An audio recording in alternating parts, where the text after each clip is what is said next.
തൃശൂർ ജില്ലയിലെ ചാലക്കുടി മണ്ഡലം തിരിച്ചുപിടിക്കാൻ LDF സ്ഥാനാർത്ഥിയായി അഡ്വക്കേറ്റ് ബിജു എസ് ചിറയത്ത് സുപരിചിതനായ നാട്ടുകാരൻ സ്ഥാനാർത്ഥിയായി എത്തിയതോടെ പ്രവർത്തകരും ആവേശത്തിലാണ്. 5 വട്ടം തുടർച്ചയായി നഗരസഭാ കൗൺസിലറായിരുന്നു ബിജു എസ് ചിറയത്ത്.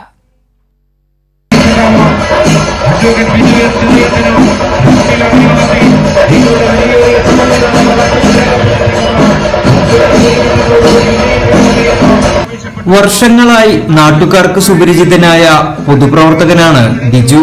ഇത്തവണ കൗൺസിലർ കൂടിയായിരുന്നു.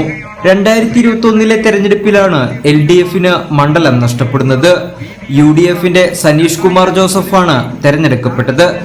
മണ്ഡലം തിരിച്ചുപിടിക്കാനുള്ള ശക്തമായ പോരാട്ടത്തിലാണ് ബിജു എസ് ചിറയത്ത്. നിർണയം കഴിഞ്ഞ അന്നു മുതൽ നമ്മുടെ സാധാരണ ചാലക്കുടിയിലെ അറിയുന്ന ആൾക്കാരും അറിയാത്ത ആൾക്കാരൊക്കെ വലിയ ആവേശത്തോടു കൂടിയിട്ടാണ് ഈ സ്ഥാനാർത്ഥിത്വം ഏറ്റെടുത്തതെന്ന് ഒരു സ്ഥാനാർത്ഥി നിലയിൽ എനിക്ക് വലിയ സന്തോഷം നൽകുന്ന ഒരു കാര്യമാണ്.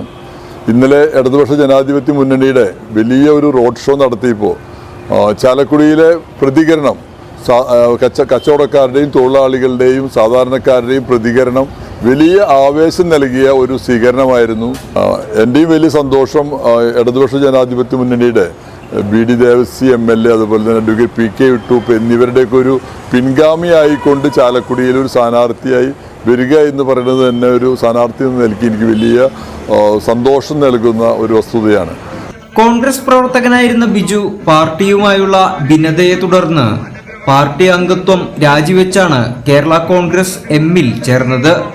കേരള കോൺഗ്രസ് എമ്മിന്റെ മണ്ഡലമാണ് ചാലക്കുടി. ആവേശകരമായ റോഡ് ഷോകൾ നടത്തിയും വീടുകളിലും സ്ഥാപനങ്ങളിലും കയറി ബിജു എസ് ചിറയത്തിന്റെ പ്രചരണം പുരോഗമിക്കുകയാണ്. കൈരളി ന്യൂസ്, തൃശൂർ.